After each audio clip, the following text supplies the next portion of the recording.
Our story begins with a tall stone tower and an asylum perched atop it. Our protagonist ascends the stairs to reach it. Once at the top, he frustratingly ponders why he always ends up there whenever he dreams. He sighs, realizing it has been 5 years, yet there he still was, dreaming about that damned asylum every day. He ventures inside, feeling as though the asylum is forever summoning him, yet never truly permitting him entry. The entire situation strikes him as bizarre. He knocks forcefully on the massive door, shouting for someone inside to acknowledge his presence. He recognizes that within this dream, devoid of logic, any attempts to make sense of it all are futile. All he can do is to keep knocking, day and night, over and over again. Then, he hears a knock at his own door, accompanied by a voice urging him to wake up because it's time to eat. He awakens, assuring them he'll be right there and that they should start without him. He sits up on his bed, sighing from the exhaustion of knocking on that elusive door all night once again.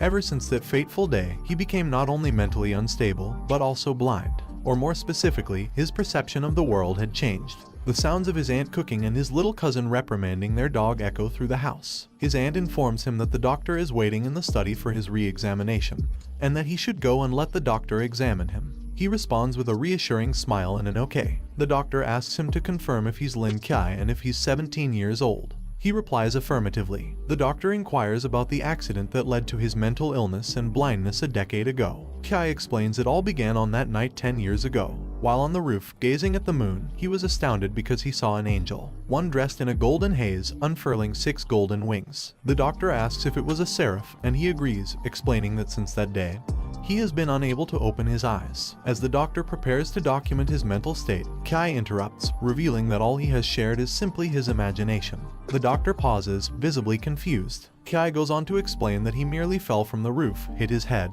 and damaged his nerves, leading to his blindness. The doctor ponders for a moment before acknowledging his understanding. Subsequently, he marks Kai's mental state as normal. As the doctor prepares to leave, he encourages Kai to adjust his mental state and move forward in life. Kai expresses gratitude and offers to see the doctor out as a sign of respect. Later, as they sit at the table eating, his little cousin asks if his eyes are nearly healed. He confirms, explaining that while his eyes are improving, he still suffers from photophobia. His aunt advises him not to worry about his eyes and to take things slow, avoiding pushing himself too hard. Kai simply replies, "Alright." His aunt informed him that his school transfer had already been dealt with, but she asked him if he had really thought it through. He replied that there were no ifs and his eyes were healing, so if he wanted to go to college, he had to be on the same starting line as others. His aunt sweetly told him that it was alright if he couldn't get into college because she would take care of him for his whole life, and his little cousin also told him that he would take care of him too. However, the truth was, he lied because his eyes hadn't healed at all, and he still couldn't open them, not even the slightest, and even if he tried extremely hard,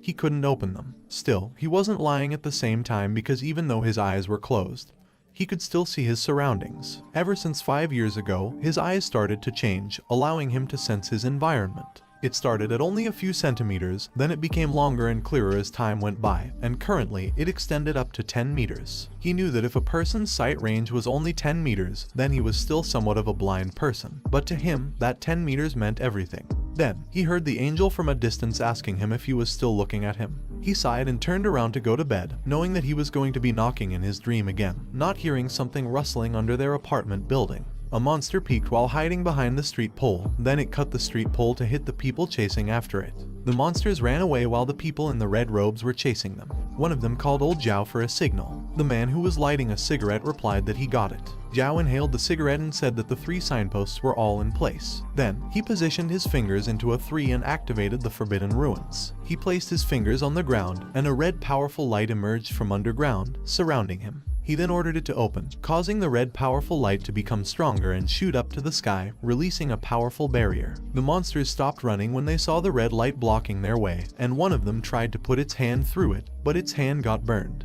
Then, someone appeared behind them and told them not to bother trying. The person took off her robe cap and the lady told the monsters that they were not getting out of that array. The monsters looked at her and ran towards her to attack, but she just stood still and told them that the elimination was starting now. The next day at school, Kai arrived with his cane. A girl shyly looked at him, thinking him incredibly handsome. Despite it being his first day of high school, Kai felt prepared. A moment later, in one of the schoolrooms, the teacher informed her students that they would be welcoming a special student. She asked them if everyone could lend a hand to help him acclimate to the class. She reflected on how, in the previous term, all the social groups had already formed in class. As a transfer student, fitting in would be challenging, especially for Kai, given his disability. The exclusion he might face seemed almost inevitable. Nevertheless, he didn't find the prospect too disheartening, thinking at least he could focus on studying. Suddenly, a girl took his arm and guided him to his seat. The other students helped as well, some taking his bag, others pulling out his chair for him, which left him shocked. A few hours later, after the teacher dismissed the class, the students crowded around Kai. They asked which school he transferred from, what happened to his eyes, and whether it was due to an accident. The girl who had first helped him introduced herself as Jong Kyan, the class leader, and assured him that he could approach her for anything. The boy who helped him with his bag introduced himself as Lee Yifei and offered to accompany him to the cafeteria whenever he wanted to eat. Another boy introduced himself as Liu Yuan. Kai wondered why things were different from what he had expected and asked them if they knew him. Kyan replied that their homeroom teacher had instructed them to, but before she could finish her words, Yifei informed him that his aunt had come a few days prior and asked them to take good care of him while he was there. Yifei further explained that on that day, his aunt had stood by the door, handing out candies one by one as she begged them to look after him. Kai then pictured his aunt telling everyone that he merely appeared cold. But in fact, he was a warm-hearted kid, all the while distributing candies. However, Kyan regarded Yifei with a suspicious look. Later, he was concentrating on what their teacher was saying. About 100 years ago, there were still around 200 countries spread across the continents and 4 oceans. One day, an endless fog appeared in Antarctica. He was thinking that he couldn't let his aunt's efforts be in vain. The teacher continued, explaining that the mystical and poisonous fog spread at an alarming rate, engulfing 98% of the Earth's surface within 24 hours. It was unlike anything humans had ever known. Additionally, no exploration device could penetrate its surface, and no one knew whether the other countries beyond the fog still existed, or if they were the last survivors. Meanwhile, in some sewers, a huge monster emerged. But before it could attack, a blade split it in half, revealing a woman in the center. More monsters rushed towards them to attack, prompting the woman to order her people to kill them all and not let any escape. The Night Watcher, when Chemo, replied that he understood. The woman shouted to her team that they only needed to block that sewer and the monsters would have nowhere to escape. Then she swung her blade at the monsters, cutting them in half and casting them aside. As she walked back to her team, she told them that no matter how many monsters came, they were no match for her. Suddenly, Chemo fearfully called out the woman's name, Hong Yin, to warn her to look behind. A huge monster appeared behind her, and as she turned around to check, the monster swiftly stabbed her with its claws before she could react. It then flung her away. Her team was shocked and ran towards her in worry, shouting her name. Although she was near death, she still tried to report the misjudgment in the operation. Unfortunately, she collapsed before she could finish. Meanwhile, they were walking home, engaging in a discussion about a psychopath who had claimed roughly 10 lives in the Old Town area. This prompted Kyan to vehemently question their morbid fascination, accusing them of merely trying to scare others. Suddenly, Kai detected an unusual scent and halted in his tracks, contemplating if it was the stench of decay. He beckoned the others to pause and asked if they too detected the foul odor. As they peered into an open space, Yuan concurred that he also sensed the stench now that Kai mentioned it, suggesting they should investigate.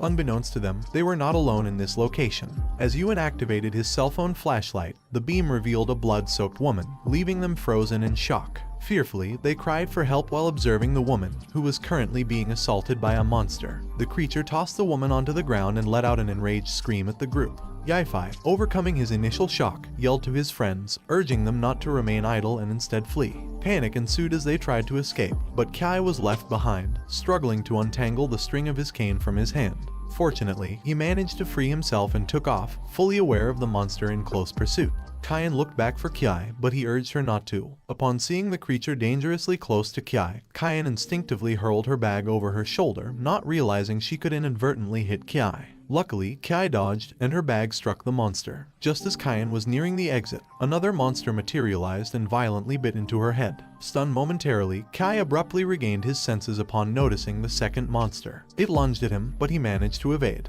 Realizing his only choice was to fight back, Kai swung his cane at the creature. Despite another aggressive swing, the monster managed to attack him from behind, causing him to roll on the ground, bounce, and slide. During the process, his calf was injured, yet his concern was elsewhere as he called out to Kyan in worry. Unfortunately, Kyan was already becoming the second monster's meal. While one monster was occupied devouring Kyan, another started to approach Kai, only for a third to appear overhead. As it prepared to pounce, Kai couldn't help but question his ill fortune. Memories of years of hardship, blindness, and being labeled a psychopath flooded back. Despite his past adversity, he had always survived. Now, just as he was ready to turn over a new leaf and embrace a fresh start, he was confronted by these grotesque beasts. With a defiant yell, he declared his refusal to accept this fate, triggering a brilliant gold light to radiate from his eyes. Despite the visual spectacle, the monster lunged at him. An angel, hearing his cry, surveyed the earth and fixed its gaze on the ongoing conflict. Simultaneously, a monster's attack severed Kai's calf. His eyes opened, unleashing an intense golden light. Suddenly, a powerful, golden aura erupted from him, surging up towards the sky with a rumble. Meanwhile, somewhere, Zhao was sprinting through the streets, clutching a street post, and asking Hong Ying what was happening. Kimo informed Zhao that the elimination operation had failed, and they had been ambushed by the King of Ghost Masks. Furthermore, Hong Ying was severely injured. Infuriated, Zhao asked Kimo how many ghost masks had escaped and if any had infiltrated the residential area. Kimo replied that 3 had entered the Old Town area and were southwest of him. Zhao affirmed that he would intercept them. Suddenly, Zhao halted when a powerful golden light appeared, causing him to reel in surprise, wondering if it signified the emergence of a new forbidden ruin. Kimo and the others also noticed the golden light. Kimo was aware that the force was immensely strong, suggesting it might be someone more powerful than the 5th boundary. However, he then realized it had even reached the 6th boundary, climb. Zhao resumed his sprint, pondering how such a powerful individual could emerge in a small city like Kangnan. Meanwhile, back at the base, the man monitoring Kai speculated that this was not a typical human's forbidden ruin, but more akin to a god's ruin. Concurrently, God Code 3 and the King of Angels, Michael, arrived. Michael examined Kai's hand, remarking that it had been a decade since he last observed the world up close. Monsters poised themselves to attack and lunge towards him, but he dodged the attack, deeming it too slow. Kai observed that not only his reaction speed but also his sensory range had doubled. Within a 20-meter radius, he could perceive everything. He fly on the ground, and one of the monsters instantly leapt to assault him. However, a mere glare from him, and the emergence of Michael from his body, left the monster frozen in fear. Kai twirled his cane, gripped it tightly, and thrust it into the head of one monster. The cane pierced through, hitting another at the back. The monster dropped dead on the ground. Suddenly, he felt a wave of dizziness and collapsed, realizing his inability to move. A golden light erupted from his body, causing him to scream in pain. The monsters watched in confusion. Recognizing his guard was down, they leapt towards him to attack. He was in pain, but he knew that he couldn't dodge the monster's attack. Fortunately, someone arrived and drew his sword. Then he swung it toward the monster's tongue, causing it to burn. Zhao blocked the monster's attack, which was on the verge of hitting him. This surprised Zhao, who then swung his sword in the air with such force that it cut the monster in half. Kai watched Zhao from behind, thinking about how strong he was and wondering what exactly Zhao was. Zhao reported to his team that the elimination was complete and that they should let the logistics division clean up the area. Zhao exhaled smoke from his cigarette and asked him if that was cool, which confused him. Zhao excitedly asked him again if his move earlier was cool. Zhao also invited him to join and be as cool, but he declined, shocking Zhao, who then asked why not. He replied that it was too risky, but Zhao still suggested that they should change locations and have a nice, long chat. He introduced himself as Zhao Kencheng and assured him that he was not a bad guy. He told Zhao that he believed him and that he needed to grab his bag because his textbooks were still in there. Zhao told him to go ahead and make it quick. Later, Zhao was frustrated because despite using all his charms, he still couldn't win Kai over. A moment later, Kai arrived home and his little cousin asked him why he was home so late.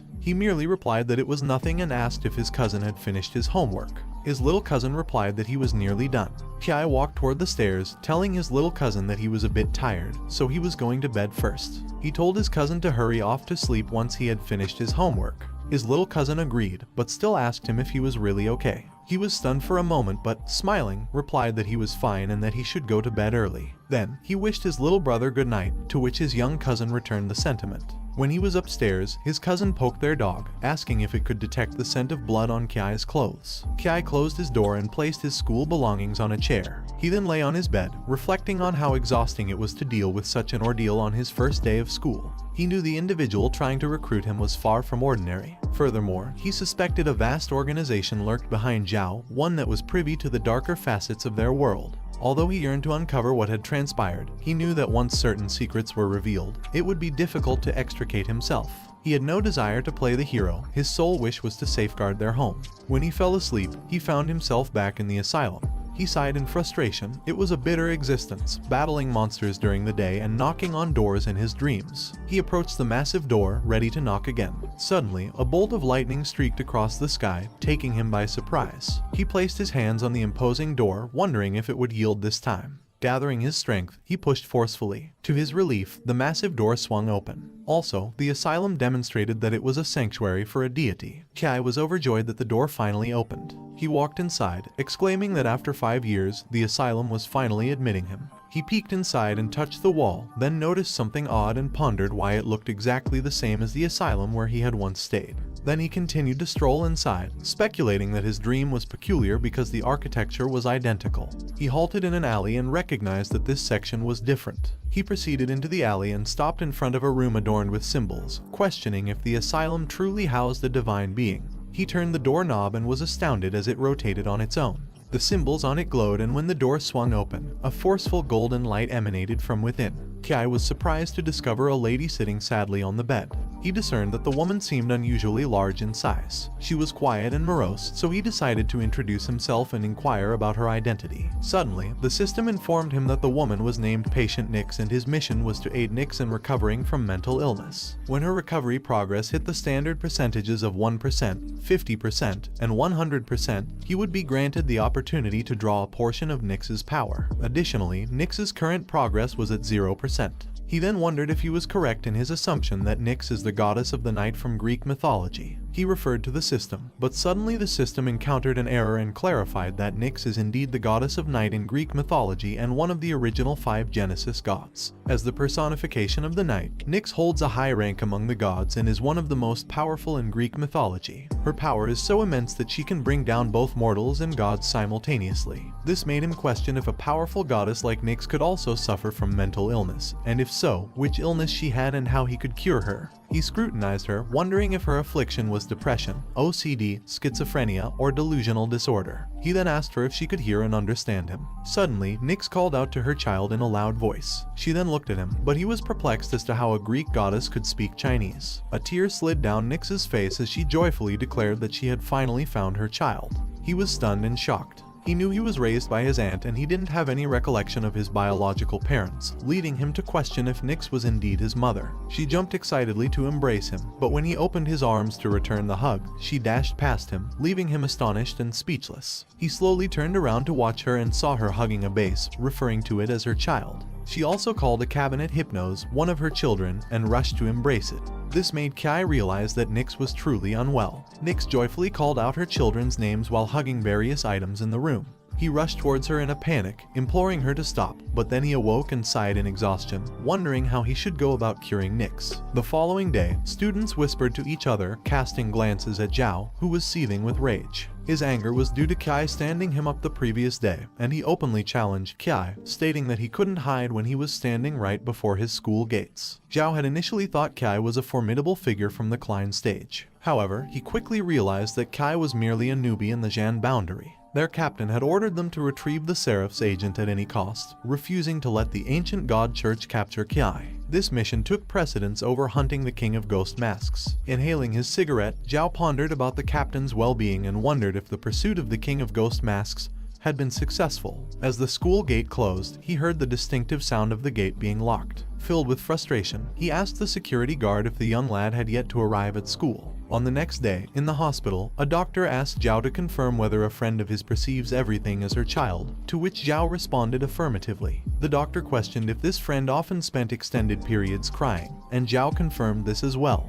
He asked if this friend would recite stories to the vases and chairs in the room, and Zhao responded positively again. Lastly, the doctor inquired about her sleeping habits, and Zhao informed him that she hardly slept. The doctor deduced that it seemed Zhao's friend was seriously ill with a severe delusional disorder. He recommended that Zhao bring her to their hospital for treatment, but Zhao explained that her condition was unique, hence inpatient treatment was out of the question. After a moment of silence, the doctor advised that if hospitalization was not an option, then medication was the only alternative. He could provide some remedies for her to try, but if her condition didn't improve, then she would need to be brought to the hospital. Zhao wondered if medicine from reality could be brought into the dream realm. but he knew that even if he managed to do so, it likely wouldn't affect the gods. Behind him, girls chattered about a middle-aged man. Zhao halted his stride when he noticed Kai approaching him. Zhao was clearly frustrated as he claimed to have been waiting there since 6 in the morning. He had been baking in the sun, yet he still hadn't seen the young lad. As Zhao lifted his head, he saw Kai, causing both to react with surprise. Kai immediately fled despite Zhao's calls for him to wait.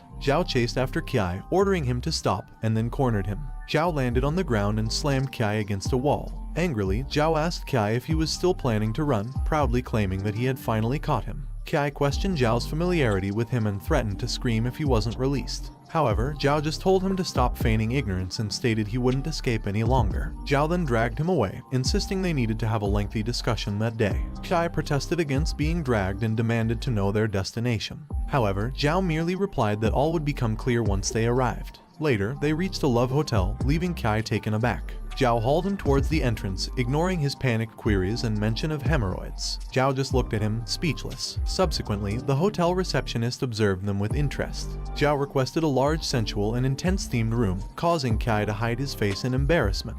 He nervously questioned Zhao's choice of such a location for a conversation. Moments later, they found themselves in the requested room. Zhao opened the door and shoved Kai onto the bed. He then demanded that Kai reveal his background and questioned if he had encountered Michael. In September 1922, a fog investigation team discovered a gigantic dragon soaring above the Mariana Trench. Identified as the Dragon of Chaos, Leviathan, this sighting marked the first time in human history a mythical creature had been observed. This phenomenon overturned all preconceived notions of reality. However, to maintain societal stability, the existence of mythical creatures was concealed. Leviathan was codified as one, marking it as the first recorded mythical creature. Moreover, Zhao revealed that the seraph he had seen, named Michael, was the third mythical creature spotted in 1928 and was assigned the code 3. In March 1928, Zhao told of an event where a golden beam shot out from the moon, raising a volcano in North America. This signaled to them the presence of a deity on the moon. Hindered by dense fog, the investigation team spent a year reaching the location. After conducting a thorough examination, they discovered a sealed entity, coded as 4, at the crater's end.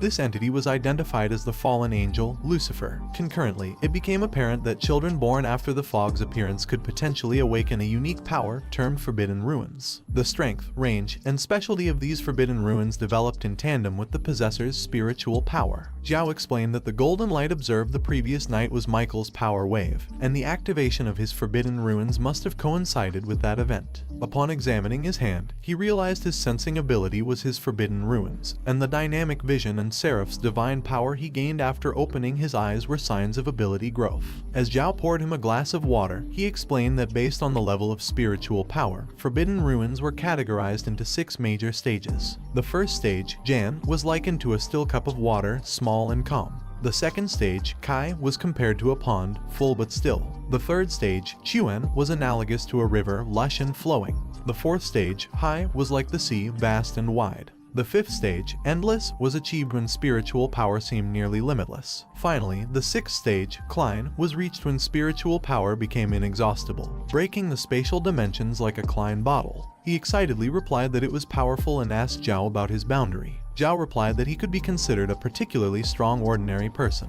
Kai realized that opening the asylum door might have been a result of him breaking through to the Zhan boundary. He wondered if that meant a patient would appear every time he made a breakthrough.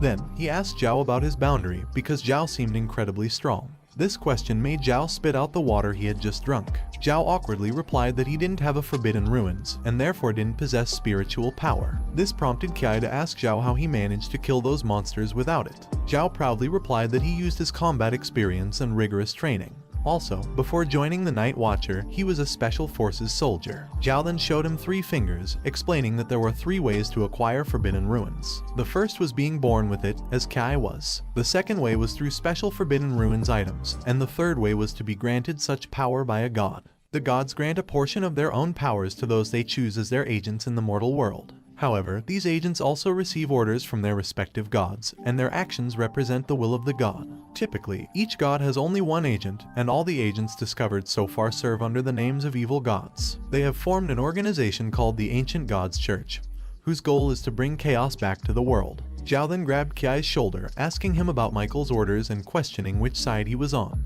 Kai replied that he didn't know because Michael hadn't said anything. Zhao was surprised to hear this and asked him if he had never heard Michael's voice because it didn't make sense. Zhao explained to him that, according to their guesses, Michael was either neutral or on the good side. Michael had given him the Forbidden Rune but said nothing more, so he wondered what Michael was thinking. Kai told Zhao that he didn't care about what Michael was thinking. He declared that even if Michael did give him orders, he wouldn't follow them because he didn't want to get caught up in that kind of mess. Michael can take those eyes back if he wants, he said. Then he stood up and told Zhao that if there was nothing else, he'd get going. Zhao grabbed his hand and asked him if he was really going to leave without saying anything after he'd been told all of that. He questioned whether Kai wasn't at least curious about him or the organization behind him. But Kai replied that he was not interested. Then he told Zhao that it was just like novel logic. Once he knew the secret of the organization, he'd either join or be killed, locked up, or brainwashed. Zhao punched his head while telling him to stop watching so much television. He asked Zhao if he wouldn't be in danger even if he didn't join after hearing it out. Zhao replied, "Of course not. We are soldiers. We'll have you sign a non-disclosure contract. What you're saying is complete nonsense." He forcefully replied, "Fine," and told Zhao that he'd listen to what he had to say. Then Zhao handed the contract to him. Zhao proceeded by telling him that after discovering Leviathan, the managers of Xia established a military organization specially made to prevent any mythical being from invading.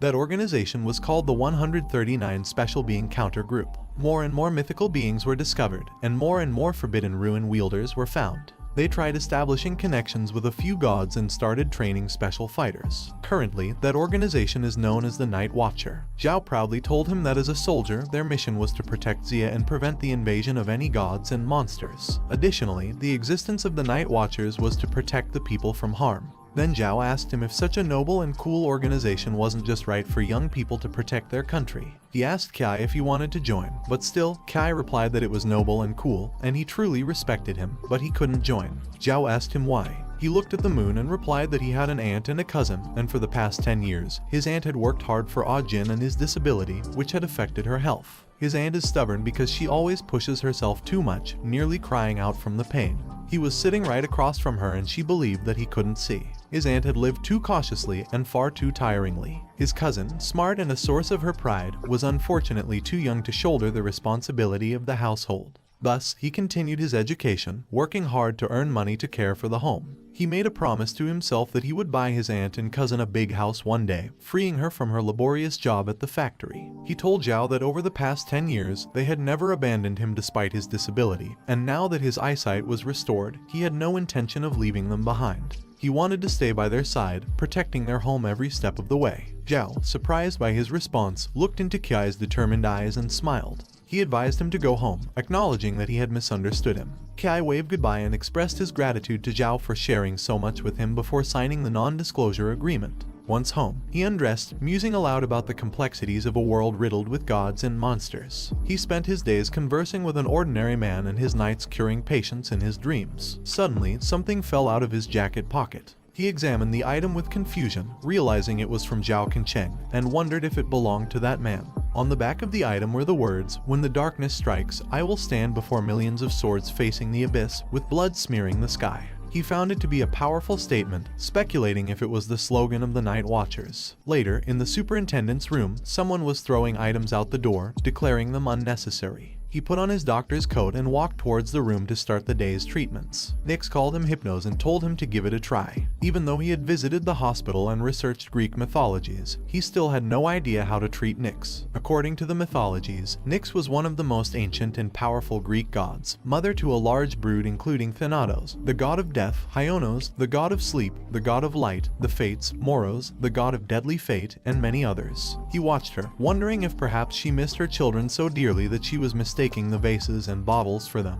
or if something had happened to her children that had upset her to such a degree. Nix mentioned that Thanatos had always been a troublemaker since his youth, and she vowed to punish him upon his return. She then broke into tears, lamenting over the 3,000 years that had passed without any sign of Thanatos. Approaching her, he pondered over the thought that the great goddess of the night was also a pitiful mother. Suddenly, an idea struck him. He knew what to do next. He walks closer to Nix, looking at her, fully aware that her illness originates from her longing for her children. Seeing everything around her as her progeny, he wonders if it might be possible to reach her heart by embracing this idea. Next, he hugs Nix, referring to her as mother. He assures her of his return, a revelation that moves Nix to tears and prompts her to let go of the object she's been holding. Embracing him, Nix welcomes him back joyously as if he were truly her child. The system indicates that he has fulfilled 3% of the required goal, leading him to heave a sigh of relief. Progress is finally in sight.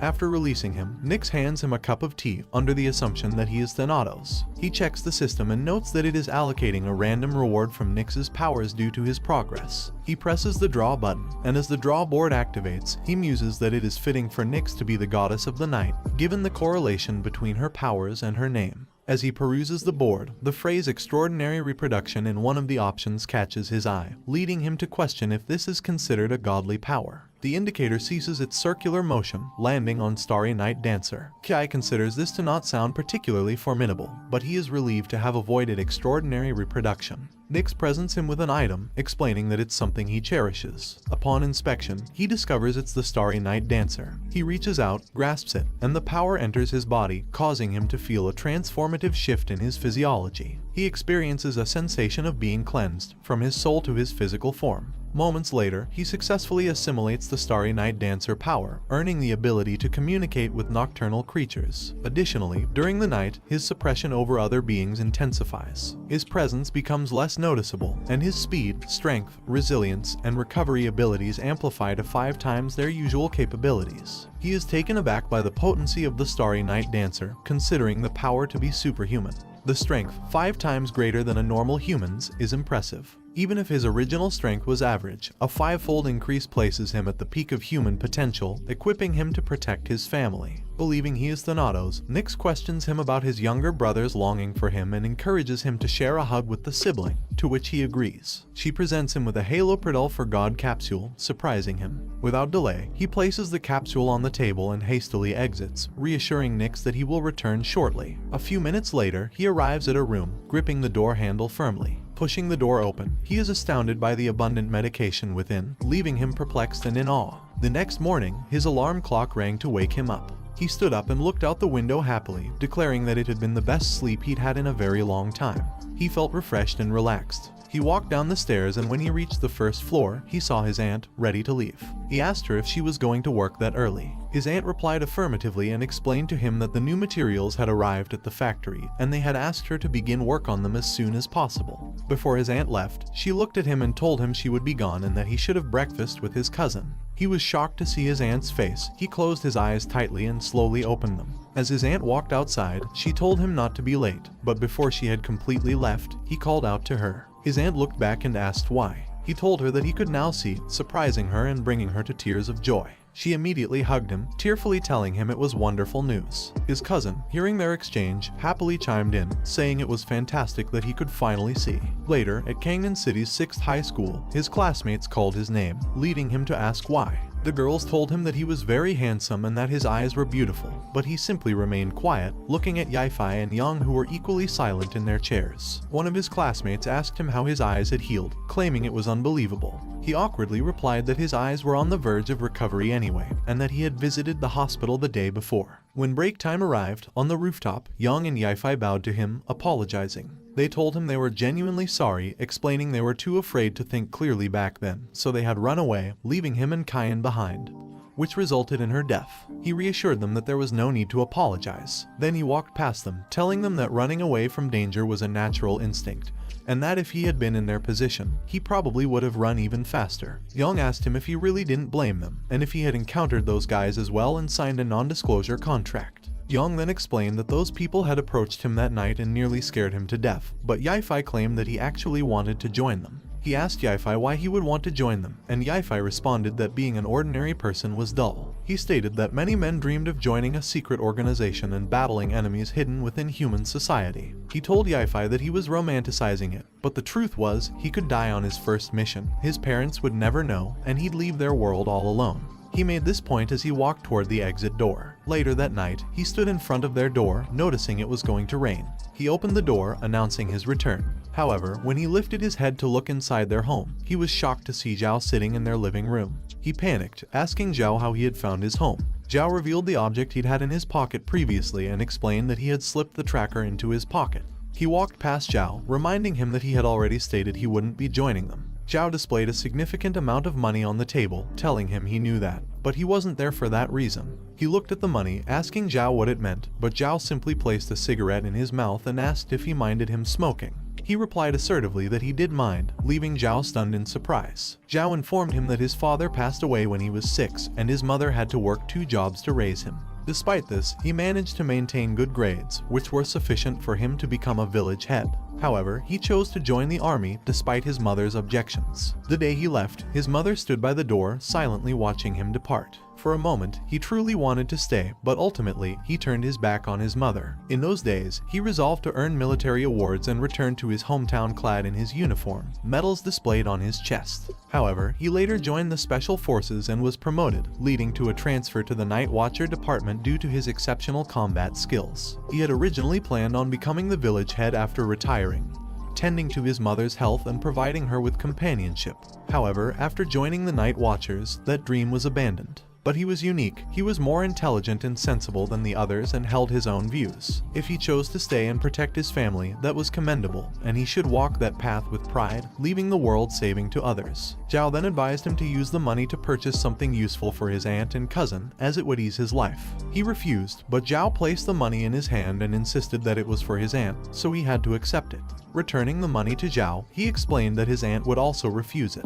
He vehemently stated that even though they were poor, they held onto their dignity, and would not accept money from soldiers who had risked their lives for it. Pointing to his eyes, he explained to Zhao that his sight had recovered and he could manage his home by himself. Defeated, Zhao stood up and commented on his stubbornness. Nevertheless, if that was his choice, he would respect it and leave. Outside, the rain was pouring heavily and Zhao advised him to take shelter. Shaking his hand, Zhao wished him a bright future, and he reciprocated by expressing his hopes for Zhao to earn the honors he desired. Zhao then began to walk away. At that moment, his aunt arrived and questioned who Zhao was and whether he knew him. He simply told her that Zhao was a plumber. Shortly after, Zhao sat outside a shop, staring at his tracker. Suddenly, someone alerted him to an emergency, causing him to inquire about the situation. He stood up in shock when he was informed that a group of ghost masks was heading his way. The person on the other end explained that they had found traces of their blood, and judging by their movement, they were either heading towards the old city or the downtown area. Immediately, Zhao sprinted in the rain, informing his team that he was currently in the old city area, and asking about their plan. The man responded that Hong Ying was leading a group to support him, and his mission was to evacuate the old city area as swiftly as possible. However, Zhao questioned why Hong Ying was involved when she was injured. Meanwhile, downtown, the Night Watchers tried to convince the people to evacuate, but they reported to their captain that the population was too large to evacuate everyone. Therefore, if the King of Ghost Masks appeared there, the consequences would be severe. Zhao, in a fit of anger, questioned his team as to whether the dwindling population in the Old Town area justified their neglect. One of his colleagues advised him to regain his composure, assuring him that they had not abandoned the Old Town area. The team member further suggested that if the King of Ghost Masks indeed made an appearance there, Zhao shouldn't confront it directly. This entity was beyond Zhao's ability to overcome, and thus, he was recommended to use non-commandment space to stall it, while the main forces prepared to intervene. Absorbing this information, Zhao acknowledged his understanding. With a sense of urgency, he opened the truck, aware that non-commandment space would not confine the King of Ghost Masks. If this entity were to be exposed to the public, it could incite widespread panic. Under such circumstances, any assistance provided to the Old Town area could be considered generous, leaving no room for further complaints. Holding onto a street post, he launched himself towards a particular destination, knowing that he must evacuate the area as quickly as possible. Upon reaching the Kai apartment building, he found himself reflecting on past memories associated with the place. Checking the time, he speculated that the reciting family was probably engaged in their evening meal. Suddenly, a peculiar odor hit him. He halted in his tracks, speculating whether the scent could be that of a decaying corpse. His attention then shifted to the nearby canal, its lid brimming over with dark, murky water. The sight of the black water flooding the area made Zhao realize he had stumbled upon a major, albeit undesirable, discovery. Wrenching the street post from its place, he reported to his team that he had located the King of Ghost Masks in the Old Town area. His team swiftly responded, announcing that the main forces were moving towards the Old Town area. Dying and her team were also on their way and would arrive in roughly 10 minutes. They cautioned Zhao against engaging the King of Ghost Masks alone and reiterated that he should use the non-commandment space to restrain it. Tossing the street post with all his might, Zhao informed his team that the non-commandment space wouldn't contain the King of Ghost Masks for even a minute without someone inside it. Regardless, his team maintained that he must avoid any direct combat at all costs. Zhao hurled another street post, insisting to his team that it was too late to evacuate everyone. His team reminded him that fatalities and injuries caused by the mystical were occurring everywhere, every second. The Night Watchers were not gods, they couldn't prevent them all. They reasoned that losing an old teammate to the King of Ghost Masks wasn't worth the risk. Undeterred, Zhao slammed the street post onto the ground, providing no response to his teammates. He smeared his blood onto the street post as his teammates urged him to stay calm and avoid going rogue. Activating his power, he asked Xiangnan, one of his teammates, if he remembered the oath they'd taken. Suddenly, black water burst forth from the canal behind him, and the Ghost King mask slowly emerged. Zhao informed Xiangnan that in this moment, he wouldn't have millions supporting him. Instead, he carried the weight of one child's entire world. Using his sword, he blocked the monster's attack. The clash resonated loudly due to the force involved, causing water in their surroundings to rise into the air. Zhao activated his Forbidden Ruins non-commandment space, the street post releasing a powerful red light and trapping him and the monsters within. Moments later, they disappeared, leaving behind the ravaged canal and a drizzling street post. Meanwhile, within their apartment, his aunt placed a slice of pork on his rice, informing him that it was a special day and he should eat more, not sparing any for leftovers. His aunt's call caught him by surprise, to which he awkwardly replied that he understood. He placed the pork on Jin's plate, reminding him that he was growing and needed to eat more. Noticing Jin's distant look, he called his name. His aunt asked Jin where his mind had wandered, questioning whether he was picking at his food or no longer cared for meat. This prompted Jin to start eating immediately. Kai looked around, asking where is Lil Black Leprosy. His aunt pointed to their dog on the terrace. Approaching it, he asked what was happening and if something was amiss outside. Looking down, he spotted the street post pin on the ground. A realization dawned on him, and he hurriedly ran outside, informing his aunt that he needed to handle something and would be stepping out. On the other hand, Zhao opened his lighter and lit up a cigarette. He smoked it and remarked that it had been an unlucky day. Then, he acknowledged the captain's strength and the extent of the hurt inflicted, implying that the captain had been going easy on him during their spar. Nevertheless, a severely injured monster from the Chuan boundary still posed a significant threat. Gripping his sword tightly, he leapt to attack the beast, flicking away his cigarette in the process. He was uncertain how many more blows he could sustain. The monster lunged at him. Fortunately, he evaded the attack, then brandished his sword in a continuous assault. The creature growled angrily while under his barrage, but his strikes failed to even scratch its hide. He leapt again, attempting to pierce the monster with his sword, but the blade's tip shattered. He realized that piercing it was impossible and that the boundary difference was far too large. The monster retaliated, sending him flying. He managed to land on his feet, but a fit of coughing overtook him as he spat out blood, a result of the creature's assault. It led him to question whether possessing strength was such an important factor. He furiously brandished his broken sword at the monster, challenging it over the significance of its mythical status. The creature roared, activating its power, and Zhao was taken aback as the monster released Forbidden Runes. According to Forbidden Rune Sequence 176, the ghost mask faces Earth, deceiving all beings below its boundary within the rune's range into experiencing a reverse space concept. He felt himself becoming progressively weaker. The monster leapt to attack, its sharp claws ready to strike. He managed to dodge the first attack by twisting his body to the side, but he failed to evade the subsequent blow and was hit. Despite the hit, he maintained his footing, knowing that if the fight continued in this manner, he would undoubtedly perish. He grasped his sword and raised it, aiming it at the monster. He closed his eyes to concentrate, steadying his stance. He focused on predicting the monster's next move, feeling the next attack coming from behind. He immediately swung his sword backward and parried the monster's strike. The force of the blow pushed him backward, but he still teased the monster, asking if it was surprised. He warned it about the danger of the Forbidden Rune, acknowledging that usually it would have gotten him by now. However, he added, that day was unfortunate for the monster because it was raining. Zhao swings his sword toward the monster, declaring that it might fool him, but it can't trick the rain. As he leaps to attack, he boasts, I don't mean to brag, but if I had Forbidden Ruins, you'd already be dead. He aims his sword for its head, but his weapon gets stuck. The monster immediately retaliates with a punch, sending him flying and coughing up blood. Upon hitting the ground, Zhao recalls the military head's words. The badge is the symbol of a night watcher, and it is also your last resort. The ghost and god summoner stored within it can trade a person's life for an immense amount of spiritual power. Even those without a forbidden ruin can awaken one at the end of their life, so use it only when necessary. Staring at his badge, Zhao thinks it's about time. Suddenly, he hears Kai calling his name from outside. Kai tells him, I know you're in there, so open the door and let me in. Kiai knocks hard on the street post while calling for Zhao, who then asks him why he isn't eating dinner at home. Kiai retorts that it's none of Zhao's business and adds, "I know you're squaring off against that King of Ghosts mask in there. I can fight too, so let me in." But Zhao corrects him, saying it's not a mere ghost mask but the King of Ghosts mask itself. "It's 2 boundaries above you," he warns. "How do you plan to fight it with your current skills?" Zhao also reminds Kiai of his fear of death and asks him why he is there. Then, he tells him to go home and have dinner. "You have my word," Zhao promises, "as long as I, Zhao Kencheng, am here, that thing will never lay a finger on your home." Kiai attempted to throw himself against the barrier, insisting to Zhao that while he didn't want to die, he also didn't want to owe him anything.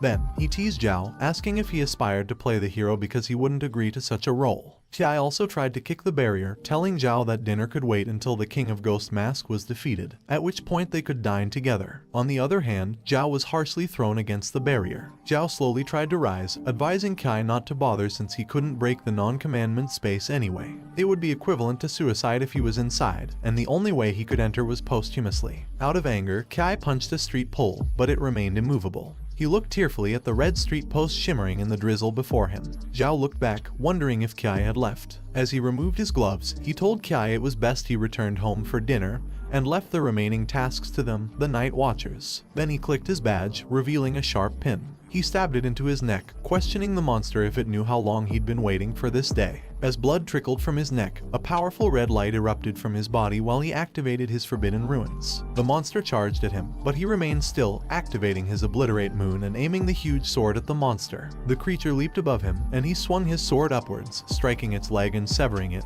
causing the beast to plummet to the ground. He strode closer to it, teasingly asserting that he, Zhao Kencheng, was an unparalleled genius. The monster retaliated with a surge of energy, ensnaring him in a vast barrier. Unperturbed, he swung his sword downward, shattering the barrier into fragments. Simultaneously, he sliced the monster's claw in 2, leaving it astounded. He glared at it, anger etched on his face, but then a piercing pain shot through his heart. Collapsing to the ground, he realized his time was dwindling. He needed to end this quickly. Despite the pain, the monster hissed in fury. Even in his own agony, Zhao Kencheng promptly rose to his feet, knowing he had to act swiftly. He darted toward the monster, which charged at him in return.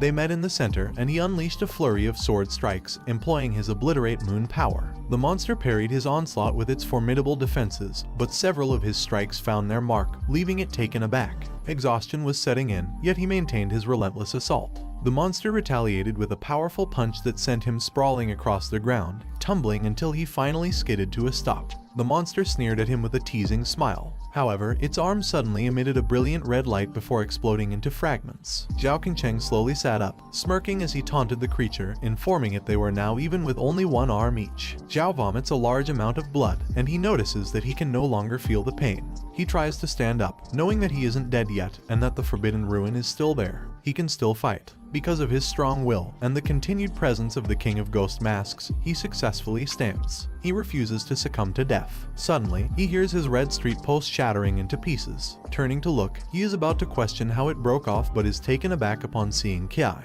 He asks Kiai how he managed to get in.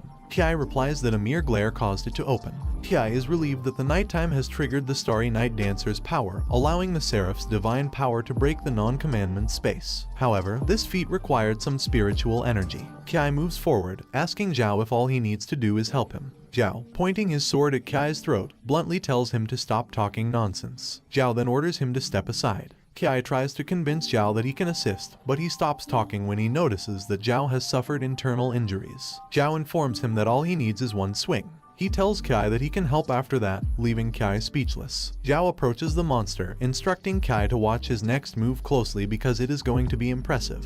He leaps to attack the monster, and it lunges to attack him too. They meet in the center, but Zhao manages to dodge its attack while simultaneously swinging his sword. The monster's head is severed, and its body slowly collapses onto the ground. Exhausted, Zhao wins and manages to stay on his feet when he lands. However, he soon feels the pain and falls to the ground. Kiai, shocked, rushes to hold Zhao, warning him that he'll die. Zhao reassures him that it's okay. He knows, and he believes that experiencing the Forbidden Ruins before death is totally worth it.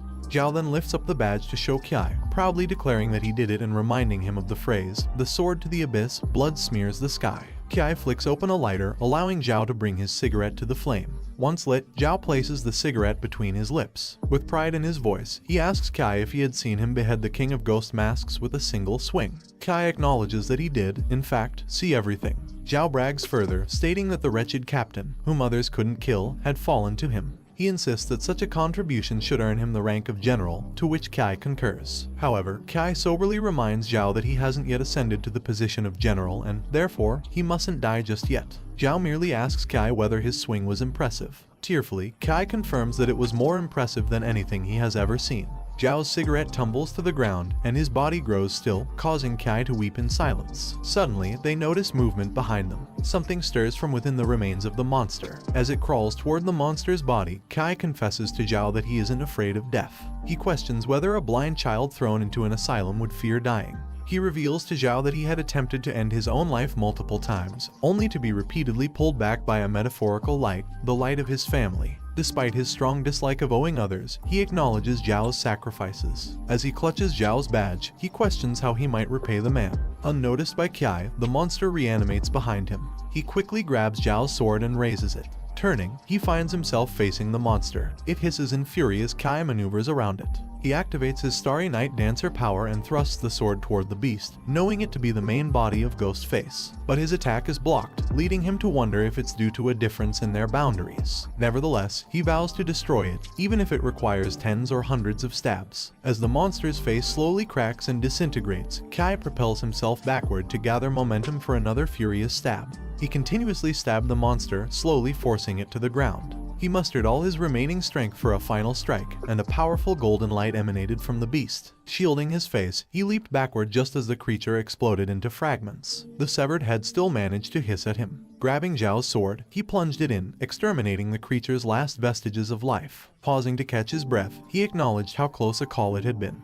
His physical and spiritual reserves were depleted. Clutching Zhao's sword tightly, he turned to his companion, acknowledging that without Zhao's prior battle, he could never have bested the Ghost Mask King. He strapped Zhao's sword to his back, confessing to Zhao that there were only 3 individuals he owed apologies to: his aunt, who had toiled for 10 years, his cousin, whom he'd let down during that time, and Zhao, the man who had saved his family. He tenderly took Zhao's hand, hoisting him onto his shoulder. He confessed to Zhao that he had saved his entire world, and in repayment, he pledged to protect Zhao's world for the next decade. With Zhao in tow, he started walking. The Night Watcher found them, and shock crossed their faces as they questioned whether Zhao was deceased. Kai introduced himself as Lin Kai and declared he was triumphantly returning with General Zhao Kencheng. Meanwhile, in their apartment, his aunt sighed with worry. Jin suggested to his mother that they should proceed with their meal. His mother, fraught with worry, asked why Kai had left abruptly during the meal and questioned whether he had gotten himself entangled in something dangerous. Jin tried to assuage his mother's concerns, assuring her that Kai would be fine and that, as a grown-up, he likely had his own affairs to handle. His mother nodded in agreement, her worry easing into a smile at the realization of Kai's growth. The next morning, near the Peace Funeral Home, in an unnamed building, someone asked Kai if he was the individual old Zhao had found, if he was the Seraph's agent, Lin Kai. He responded confidently in the affirmative. He reminded the person he was talking to that he had already clearly explained that Zhao Kencheng had activated the non-commandment space and fought the King of Ghost Masks alone until they perished together. Wu Xiangnan, the co-leader of Night Watcher Team 136 stationed in Kangnan City, asked him how he had managed to enter the non-commandment space. The response was that he had merely glared at it, and it had opened up. Kimo inquired if he could detail some aspects of the battle, particularly how Zhao Kencheng had defeated the King of Ghost Masks. He responded that Zhao had decapitated the King of Ghost Masks with a single swing of his sword, creating a silvery white, glowing crescent moon shape with the motion. Upon hearing this, Ying asked about the silvery white crescent moon. Amidst the confusion, someone stood up on their chair and shouted that it was the Obliterate Moon. The man elaborated that Zhao had used the Ghost and God Summoner and activated his own forbidden ruins. Kimo was surprised to hear this, as he knew that the Obliterate Moon Sequence 83 was a high threat level forbidden ruin. Yin sorrowfully admitted that she had never thought her uncle Zhao was right. The man speculated that even Zhao couldn't have believed it when he awakened his forbidden ruin, and dying added that Zhao would definitely have bragged about how his forbidden ruins were the coolest and strongest. Upon hearing this, Zhao's team was moved to tears, fell silent, and felt anger because of his death. But then, the man encouraged them to stop standing around and suggested that they do a round of self-introductions. Xiangnan introduced himself to Kai and introduced the man behind him as their captain. Chen Mui. Hong Yin identified herself as the assault striker of Night Watcher Team 136. When Kimo introduced himself as the support wing of the same team, the lady, Si Zionin, who was in charge of battle support and also worked as a military surgeon, introduced herself next, followed by Lang Xuan, who introduced himself as distant firing support. Zionin mentioned another problem. They had found some strange burn marks on the body of the king's ghost masks, but Mui declared that they had finished asking questions about Zhao Kencheng. Then he sat in front of Kiai and announced to his team that it was time to inquire about Lin Kiai. When Mui asked why he wanted to join the Night Watchers, he replied that he wanted to join to repay the debt he owed. Additionally, he had promised Zhao that he would join the Night Watchers for 10 years, after which he would take his leave. Xiangnan, angry, retorted that the Night Watchers were not community volunteers, and once people had joined, there was no right for them to leave, so his departure would depend on whether he was truly capable. He understood this and acknowledged that it was on him if he couldn't leave after 10 years. Mui happily told him that he understood his case, leaving the other speechless. Then, Mui grabbed the application form and handed it to him. As he did so, he explained that official training would start after a month. The Night Watchers are a semi-military organization, so every rookie has to go through a 1-year training camp before officially joining. There, they would learn combat techniques, gun usage, tactics, exploration of forbidden ruins, and more. Before the training camp, however, he could only be considered a temporary teammate of their team. He replied that it was just as he had expected. Mui then informed him that temporary teammates did not receive food and housing. Confused, he asked where he would live for that month. Ying placed her hand on his shoulder, telling him he could live at her place, which was quite large. She assured him not to worry, saying that now he was one of them, she would take care of him. Shyly, he thanked Ying. But then, Kimo grabbed his shoulder, telling him they should go as he would show him around. He also asked Ying to stop teasing their rookie. As they walked along the corridor, Kimo called him aside and seriously asked if he could ask him a favor. Kimo stopped walking, turned to face him, and asked if he could live with him at Hong Ying's place. He had wanted to stay there for quite some time. He was shocked and didn't know what to say. But then Kimo laughed, telling him that he was just joking. He should not panic and should feel free to ask if he had any questions. Yet, Kai knew that Kimo was definitely serious just then. As they walked upstairs, he asked Kimo why there were only 6 people in the Night Watchers. Kimo laughed, complimenting him on his keen observation skills. He explained that before arriving, he had thought the Night Watchers were a large organization, akin to military bases filled with jets and planes. They reached the rooftop, where Kimo explained that the Night Watchers were different from the army. The centralized military management he was talking about had a fatal flaw, which was the low efficiency of their mobility. Kimo gave him an example. If mythical creatures were found in Kangnan City, it would take at least 2 days from the moment local authorities confirmed their presence, sent a message to the military base for verification, and then dispatched the armies to start the investigation. Kai realized that many people could die within 2 days, to which Kimo agreed. He explained that the best strategy was to station a Night Watchers team in every city. That way, if a mythical creature was discovered, the team could start their investigation immediately. Their team, Team 136, was the one stationed in Kangnan City. Kai understood that this was the reason they had clear divisions of work. They all had different areas of expertise. Kimo agreed, explaining that from battle support to leadership,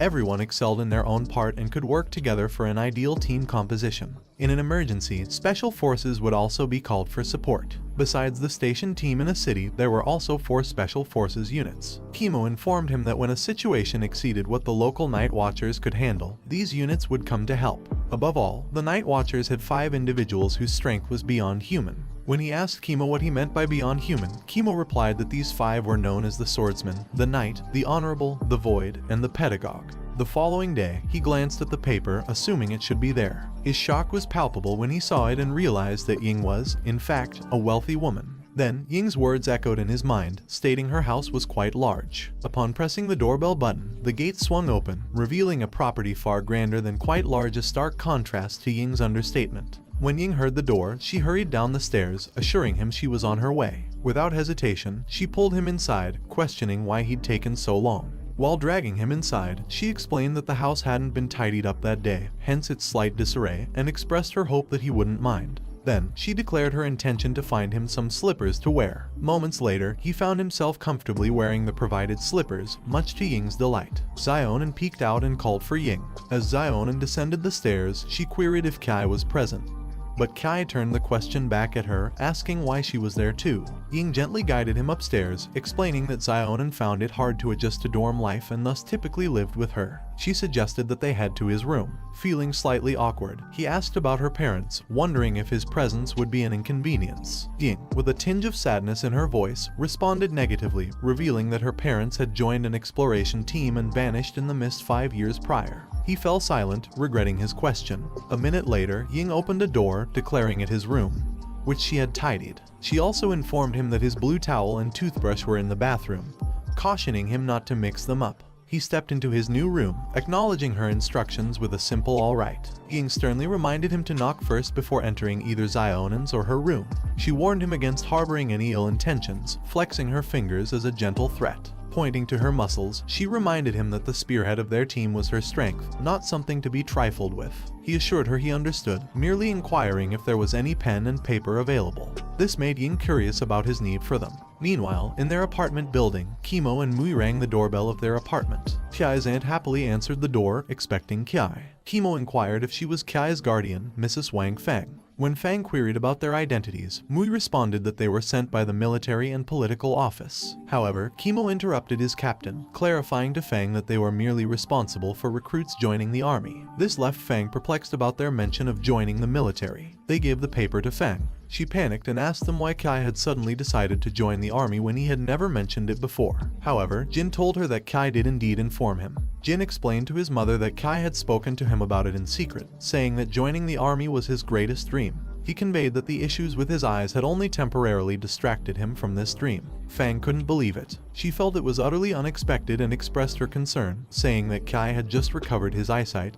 and yet was now in a rush to enlist. She wondered what would happen if something went wrong with Kiai. Kimo reassured Fang that there was no need to worry. They had conducted a thorough examination of Lin Kai's eyes, so there should be no future complications. Then, Mui presented Fang with a large sum of money, explaining it was Lin Kai's subsidy for joining the army. Fang was astounded by the amount of money, but Kimo clarified that a new policy had recently been introduced to improve the welfare of soldiers. Hence, Lin Kai's team was receiving special subsidies as well. Fang asked Kimo several questions: if Kai would be safe, where the troops were stationed, if it was far, whether it was cold there, if it was a safe place, whether Kai could acclimate to the environment, how long Kai would be there, and if she could call him. Kimo assured her she could call, that everything was fine, and asked Fang if she could release his hand first. Later, they exited the building. Kimo informed Kiai, who had been waiting outside, that it had been a tiresome task, more exhausting than going on missions. Mu reported that Kai's aunt had accepted the explanation and taken the money. Kiai expressed his relief, but Mui pointed out that it was Kai's prepaid salary for a year.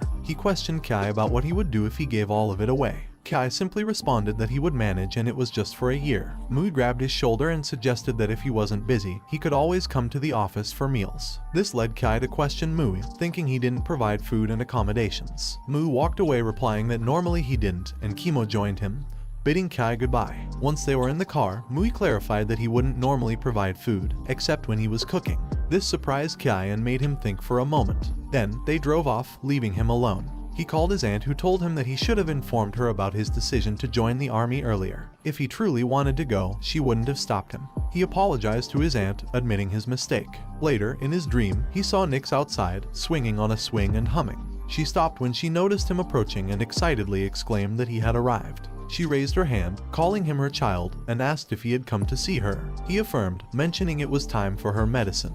He handed her 2 pills, informing Nix that once she took her medicine, all her children would return. She immediately tossed the medicine into her mouth and swallowed happily. He sat next to her, sighing in frustration. Nix offered him some tea, asking if something was bothering him. He accepted the tea, acknowledging that something was indeed on his mind. She informed him that she would give him a gift if that was the case, leading him to ask what it was. She extended her hand, saying she would give him her bracelet to wear. However, upon realizing her bracelet was missing, she began searching for it, leaving Kai speechless. Well guys, that's the end of the video. If you like this video, comment part 2 in the comments section. Also subscribe to the channel, hit the bell and like the video. Thank you for watching and see you next time again.